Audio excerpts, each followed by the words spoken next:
Hola, mi nombre es Joaquín Sarrión Esteve y soy profesor titular de Derecho Constitucional en la UNED. Hoy vamos a hablar de la regulación en el Consejo de Europa sobre protección de datos,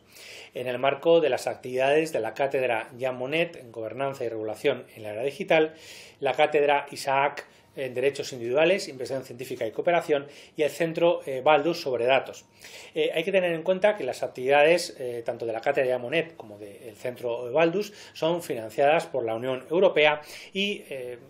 tenemos que hacer la exención de responsabilidad porque las opiniones manifestadas en esta videoclase son exclusivas mías en el ejercicio de mi libertad docente y académica y en ningún caso son imputables, son responsabilidad de la Unión Europea ni de la ECEA que financia las actividades de la Cátedra Jean Monnet y del Centro Baldus. En materia de protección de datos dentro del sistema multinivel, además de tener en consideración la protección de datos en el nivel de derecho de producción interna, en el español, y de la protección de datos en el nivel de la Unión Europea, tenemos que tener en cuenta también la protección de datos en el nivel internacional, y eso es lo que vamos a analizar hoy, en particular en materia del Consejo de Europa. Dentro de lo que vamos a dividir es la protección de datos personales en el Consejo de Europa,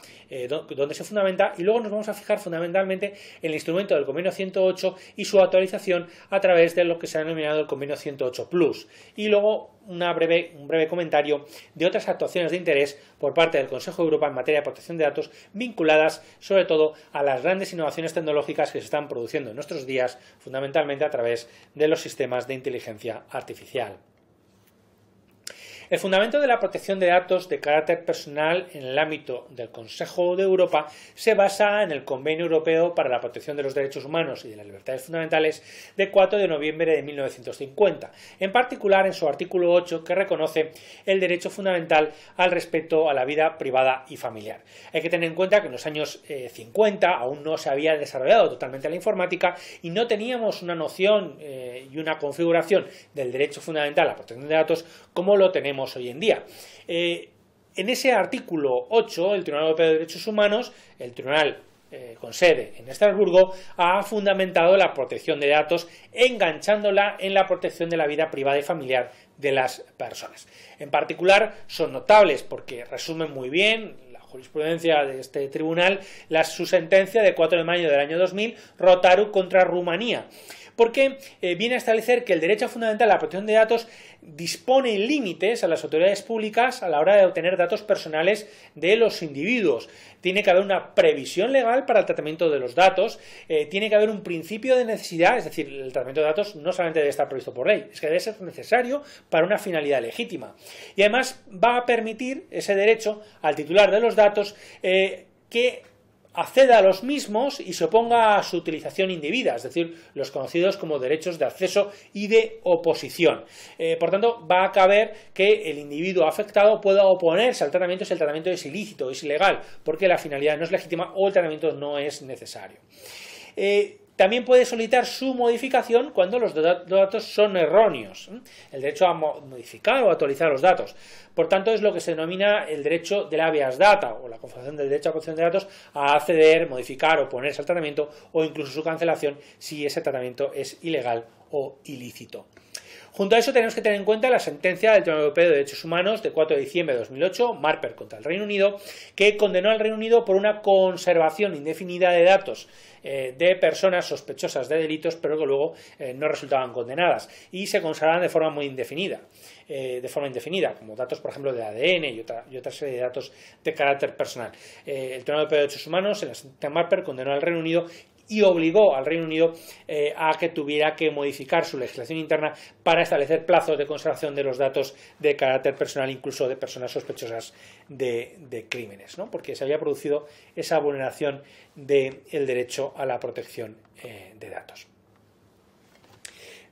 Decir una cuestión, y es que aunque estamos hablando normalmente de limitaciones de la protección o afectación a la protección de datos por parte de autoridades públicas y de estados, porque el convenio a quien vincula es a los estados pueden ser condenados incluso porque no se garantice la protección de datos frente a empresas, pero el que está vinculado por el convenio es el estado, frente a quien se demanda es al estado una vez agotada la vía interna. Eso señalarlo porque me parecía que era importante. Junto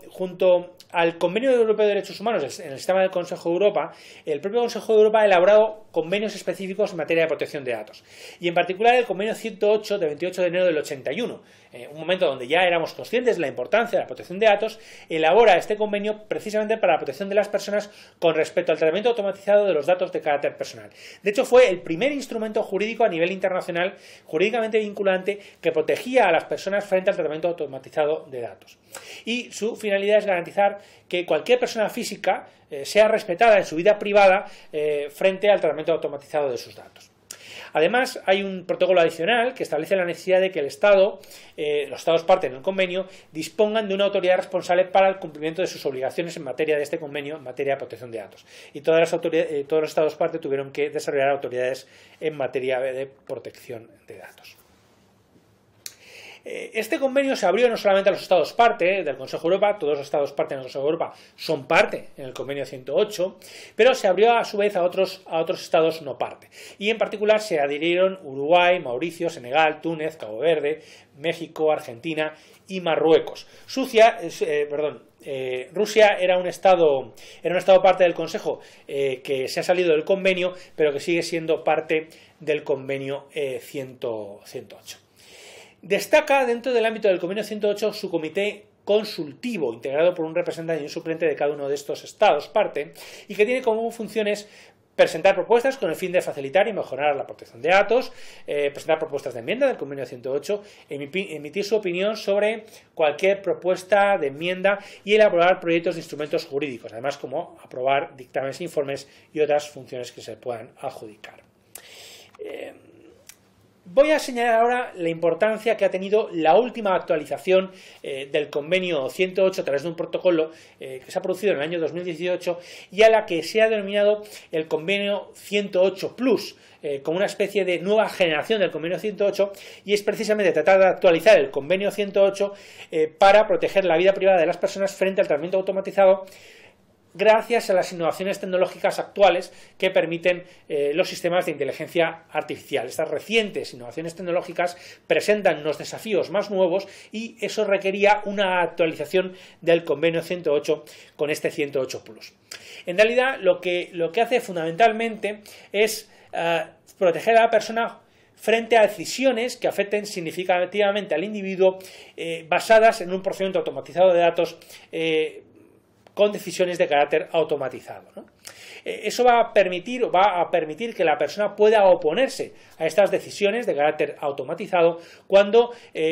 produzcan una afectación singularmente intensa en la persona. Es un poco diferente a la protección establecida en el Reglamento General de Protección de Datos, que exige que se trate de decisiones que implican consecuencias jurídicas o equivalentes a implicar consecuencias jurídicas. Algunos autores entienden que la protección que da el instrumento del Consejo de Europa es mayor que la que da el Reglamento General de Protección de Datos en el ámbito de la Unión Europea, por la diferencia del concepto. Pero tendremos que ver los casos concretos para dar una respuesta realmente definitiva sobre esta cuestión, además de que la Unión Europea está desarrollando también la protección y, por tanto, vamos a ir más allá en ese ámbito de protección en la Unión Europea.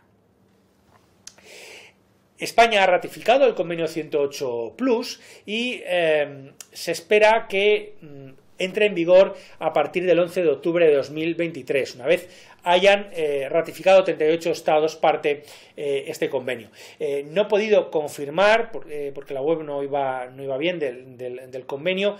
si ya se ha producido esta ratificación por parte de los 38 estados parte. Entonces, la regla del convenio 108 Plus dice que una vez pasado el 11 de octubre de 2023 y una vez 38 estados hayan ratificado el protocolo que hace el convenio 108 Plus, entrará en vigor. España lo ha ratificado, cuando 38 estados partes lo hayan ratificado, entrará en vigor este convenio 108 Plus. Bueno, otras actuaciones de interés en el marco del Consejo de Europa. Debemos tener en cuenta, por ejemplo, la recomendación de 2021 del Comité de Ministros del Consejo de Europa sobre la protección de personas físicas en lo que respecta al tratamiento automatizado de datos personales en materia de elaboración de perfiles Y lo que fundamentalmente recomienda es que se garanticen desarrollos de protocolos que garanticen la protección desde el diseño frente a la elaboración de perfiles, y que los estados adopten medidas apropiadas para luchar contra el desarrollo y uso de tecnologías que tengan como objetivo, aunque sea parcial, de esquivar las medidas tecnológicas que protejan la privacidad desde el diseño fundamentalmente, y la generación de perfiles no debe tener nunca como resultado una indiscriminación, ya sea contra individuos o contra grupos o comunidades, ¿no? Preservando la autonomía de la intervención humana en el procedimiento de decisión. Estas son recomendaciones, no tienen un carácter vinculante, pero son importantes también en esta materia para proteger los derechos de las personas y en particular la protección de datos frente a las innovaciones tecnológicas que están desarrollándose a pasos agigantados gracias a los sistemas de inteligencia artificial y de los algoritmos. Junto a eso hay que tener en cuenta también la labor del Comité sobre Inteligencia Artificial, el CAI, dentro del Consejo de Europa, que está elaborando un nuevo convenio en materia de inteligencia artificial para proteger precisamente a las personas frente al desarrollo de estos sistemas de inteligencia artificial, y que desde luego va a proteger a las personas no solo en materia de protección de datos, pero también en materia de protección de datos frente a estas tecnologías, y que va a exigir en el borrador que ya se ha presentado en el año 2023 una serie de principios como la transparencia y supervisión, la rendición de cuentas y responsabilidad, la igualdad y no discriminación, la privacidad y la protección de datos, la seguridad y la robustez y una innovación segura en esta materia que, como vemos, son aplicables a esa protección desde el diseño, en el desarrollo y el uso de estas tecnologías basadas en inteligencia artificial, y que esperamos ver próximamente para analizar este futuro convenio de inteligencia artificial en el Consejo de Europa, aunque parece que la ley de la Unión Europea se va a aprobar antes, pero vamos a contar con instrumentos jurídicos fuertes, tanto a nivel de la Unión Europea, con la futura ley de inteligencia artificial, como en el marco del Consejo de Europa, con este convenio sobre inteligencia artificial. Como conclusión, decir que hay una relevancia indudable de la protección de datos de carácter personal en el sistema multinivel europeo, y que uno de esos niveles muy relevante es el del Consejo de Europa a través del Convenio Europeo de Derechos Humanos, artículo 8, y de la jurisprudencia del Tribunal Europeo de Derechos Humanos, y a través en particular del Convenio 108, de su actualización Convenio 108 Plus, para tener en cuenta el desarrollo tecnológico y las otras actuaciones u otros instrumentos que se están elaborando en el Consejo de Europa, y yo destacaría el futuro convenio en materia de inteligencia artificial para proteger a las personas. Muchas gracias por la atención.